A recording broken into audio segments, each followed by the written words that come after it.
Hi there, this is B.B. King. Merry Christmas, baby. This is Christy McVie of Fleetwood Mac. This is Paul Simon. This is Gladys Knight. This is Engelbert Humperdinck, and you're listening to the Sounds of Christmas podcast. Hi, I'm Ken Kessler, and welcome to the Sounds of Christmas podcast. If you're new to this podcast, I want to start by saying thanks for joining us. If you're not new, welcome back. Either way, I'm glad you're here. Now, to avoid any confusion, I want to start off by saying there won't be any music played here. This is a place for conversation. I'll talk about Christmas music and some related topics, sometimes by myself and sometimes with guests. If you're looking for music, just go to soundsofchristmas.com and click on the tree or the player on the front page or on the Listen Now page. We play the best variety of Christmas music all year long. Well, except in October, when we play the best variety of Halloween music. I imagine over the next week or so, there are going to be a lot of tributes from rock podcasts, blues, rhythm and blues, even popular music, all for Steve the Colonel Cropper. Probably not a lot, though, from Christmas music-related podcasts. But he meant a lot to me, and he is on some pretty significant Christmas music. So I wanted to offer up my little tribute to Steve the Colonel Cropper. He was such a legend, an amazing guitarist, an amazing songwriter and performer, and I didn't want his passing to go by without saying something. For those who don't know, he was known sometimes as the Colonel, as I just mentioned.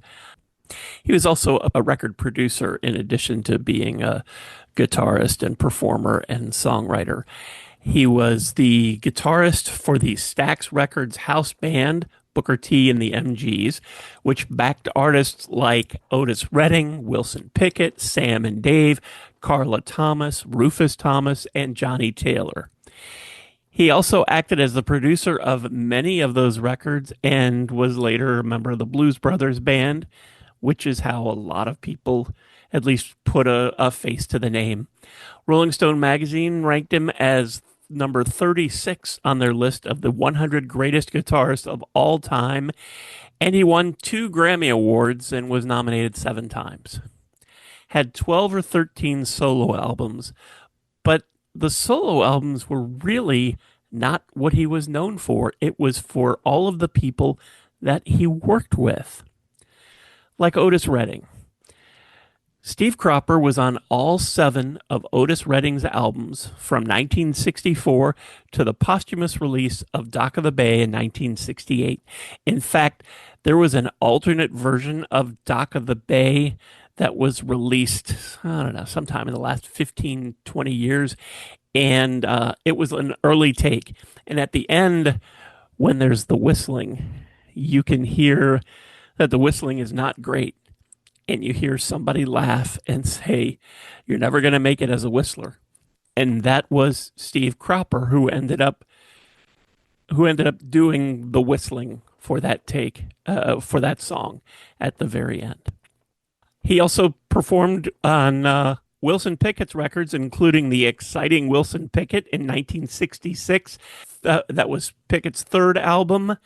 It had the hits 6, 3, 4, 5, 7, 8, 9, In the Midnight Hour, and 99 and a Half Won't Do. And all those were co-written by Steve Cropper. Eddie Floyd's album Knock on Wood in 1967, that also featured Steve Cropper. It featured the song 6, 3, 4, 5, 7, 8, 9, and also the title track Knock on Wood, both co-written Steve Cropper and Eddie Floyd. In 1972, Steve was on Delane and Bonnie's album D&B Together. It was their 6th album and had the popular song, I don't know if it was a big hit or not, but a song that still gets played today, Only You Know and I Know. Steve performed on 3 Ringo Starr albums, starting with Ringo, which was released in 1973. That was the one that had Photograph on it. He was on Art Garfunkel's album Breakaway in 1975. That one had 3 top 40 singles: I Only Have Eyes for You, Breakaway, and the Simon and Garfunkel reunion duet, My Little Town. Also in 1975, Steve played on John Lennon's 5th album, Rock and Roll, which was a collection of, as John liked to say, moldy oldies. Also in 75, he played on Leon Russell's Will-O-the-Wisp album. That included Leon's hit Lady Blue. Steve played on a couple of Neil Sedaka albums, including The Hungry Years, also in 1975, that had Breaking Up Is Hard to Do and the duet with Elton John, Bad Blood. Steve also performed on, I think, 4 different Rod Stewart albums, including Footloose and Fancy Free in 1977, that had the hit songs Hot Legs and You're in My Heart. 1978, Steve was on Night Flight, Yvonne Elliman's album, which had the big #1 song, If I Can't Have You. In 1979, Peter Frampton's album Where I Should Be, that had the hit I Can't Stand It No More. Obviously, I'm mentioning that because Steve was on it. He was also in 1980 on Harry Nilsson's album Flash Harry. In 1982, Steve was on Dolly Parton's album Heartland Express.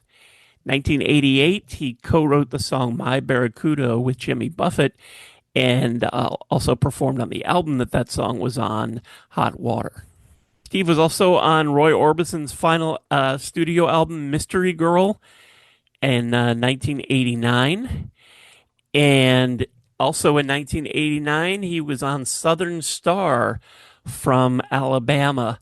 That had 4 singles, all of which went to #1, Song of the South, High Cotton, the title track, and If I Had You. In 1993, Steve was on Wynona's album, Tell Me Why. 5 singles from that album were released, all which hit the top 10. And I could go on and on. I do want to mention that just a couple years ago, Steve was on Anne Margaret's album called Born to Be Wild, which included the song Steve wrote, Son of a Preacher Man.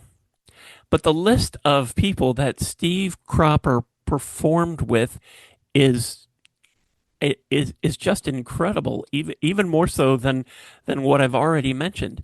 Here's a list of artists that we know of whose album Steve appeared on: Jimmy Barnes, Barbie Benton, Big Star, Stephen Bishop, Frank Black, Bobby and the Midnights, Billy Burnett, David Clayton Thomas, A.J. Croce, Jose Feliciano, Richie Havens, Levon Helms, Chris Hillman, Etta James, Albert King, B.B. King, Al Cooper, Marilyn McCoo and Billy Davis Jr., Aaron Neville, Wayne Newton, John Oates, Nigel Olsson, John Prine, Sanford and Townsend, Leo Sayer, Paul Schaefer, Paul Simon, Percy Sledge, the Staple Singers, Mavis Staples, Livingston Taylor, Carla Thomas, Mickey Thomas, Tower of Power, and the Manhattan Transfer. And he was featured, of course, in both Blues Brothers movies.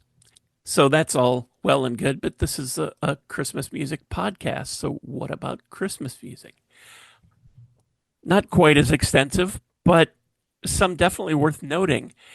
Steve was probably on both of Otis Redding's Christmas singles, White Christmas and Merry Christmas Baby, since he was on all the rest of Otis's studio recordings, even though those were released after Otis passed away. He was on the Booker T and MG's album In the Christmas Spirit, which came out in 1966. He was on Chicago's album Chicago 33 O Christmas Tree, which came out in 2011. And he released a single of his own, Let's Make Christmas Merry Baby, which came out in 2015 on a compilation called Blues Christmas. Really, all in all, it's just a staggering, amazing body of work. And I'm sure that there's plenty more that I missed, especially in the earlier years when records weren't as good as they are now, weren't as extensive. Anyway, I was a fan, obviously, and I wanted to offer up a tribute and just say Steve, thanks so much for the music. And thank you so much for listening, helping me share a little bit of Christmas spirit, and for continuing to support the Sounds of Christmas station and podcast. I already told you how to listen to the station, and you're listening to the podcast now, so my work here is just about done. All of our episodes are available on the Sounds of Christmas website. Just click the podcast tab. And we also have a Linktree page that lists most, if not all, of the sites that stream the Sounds of Christmas podcast. So I'll put a link to that down in the show notes. You can click on that and hop on over and then find your favorite and click on over and subscribe. And that way you'll never miss another episode. If you have comments or suggestions on this episode, previous episodes, or the Sounds of Christmas station, feel free to reach out to me on social media or through the website. Thanks again. And may you always believe in Santa Claus.